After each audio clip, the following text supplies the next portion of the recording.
ओवैसी ने आज फिर कहा कि अनटचेबिलिटी बढ़ रही है, असंवैधानिक फैसला है।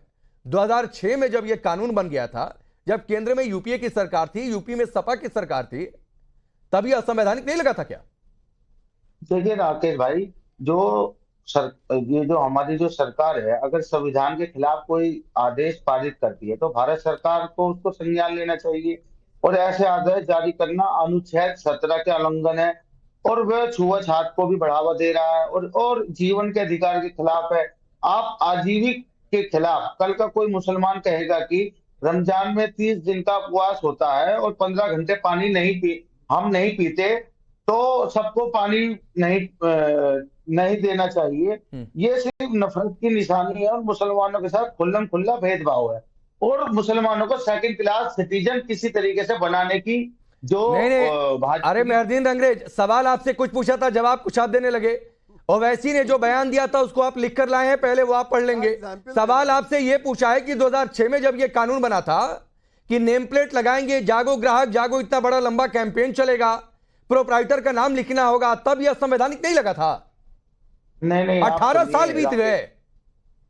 राकेश भाई सुनिए, राकेश भाई, अगर आप भी कोई चीज का कोई लाइसेंस लेते हो तो उसमें बाकायदा सब डॉक्यूमेंट देने पड़ते हैं। और अरे लाइसेंस के लिए नहीं भाई, तब ये भी था कि दुकान पर लगाना होगा नेम प्लेट, तो थोड़ा होमवर्क करके आया करिए मेहरदीन अंग्रेज। अरे भाई साहब, पीछे लगाते हैं आप शायद। अरे पीछे लगाते हैं? अरे रुकिए ना रुकिए, अच्छा रुकिए एक मिनट मनीष भाई एक सेकंड। पीछे लगाते हैं कह रहे हैं, पीछे किसको दिखाने के लिए लगाते हैं?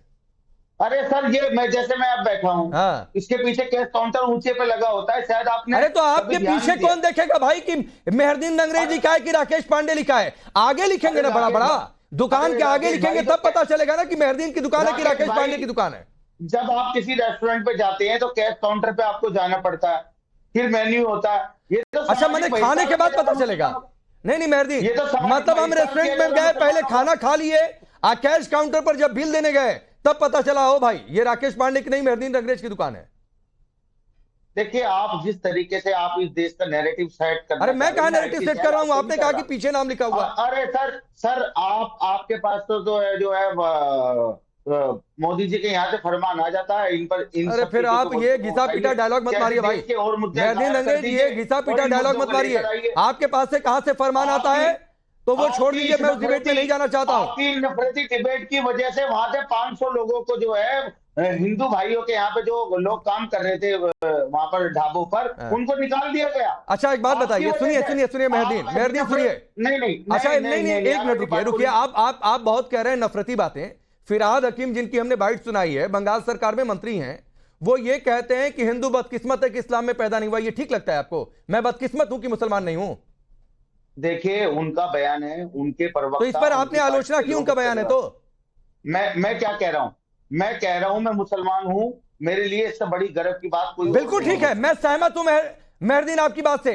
आप मुस्लिम हैं, आप गौरवान्वित मुस्लिम हैं, आपको होना भी चाहिए।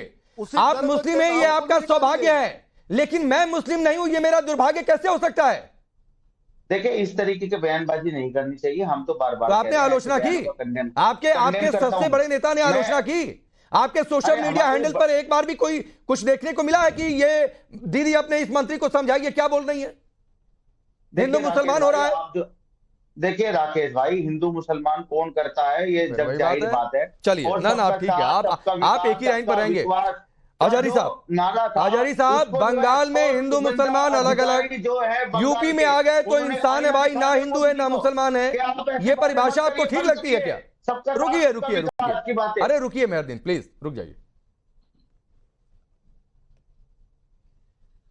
देखिए, बंगाल में अगर ऐसा हो रहा तो वहां भी गलत है, और यूपी में जो तरीका अपना रखा है वो भी। देखिए, मैं ये चाहता हूं कि आपको मुसलमानों को हटाना ही है तो इतना मतलब फसाद क्यों कर रहे हो? इतना जलील क्यों करना आप चाहते हो?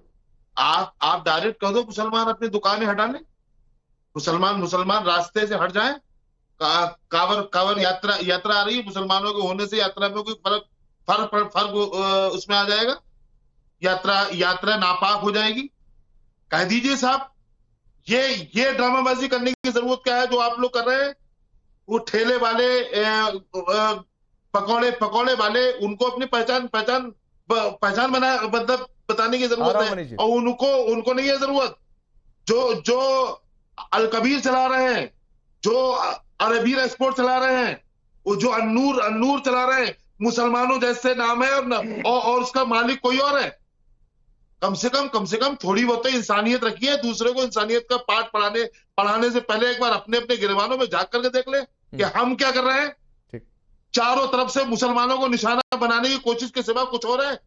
कोई और दूसरा काम भी है? नहीं, आपकी इस बात पर जवाब दे देंगे, आपकी इस बात पर मनीष शुक्ला जवाब दे देंगे। एक मेरी छोटी सी बात और है अजहरी साहब, छोटी सी बात और है। बाबा रामदेव ने कहा है कि रामदेव को नाम बताने में दिक्कत नहीं है, रहमान को नाम बताने में दिक्कत क्यों है? ये बाबा रामदेव का सवाल है, इसका भी जवाब दे दीजिए। नाम बताने में दिक्कत क्यों है?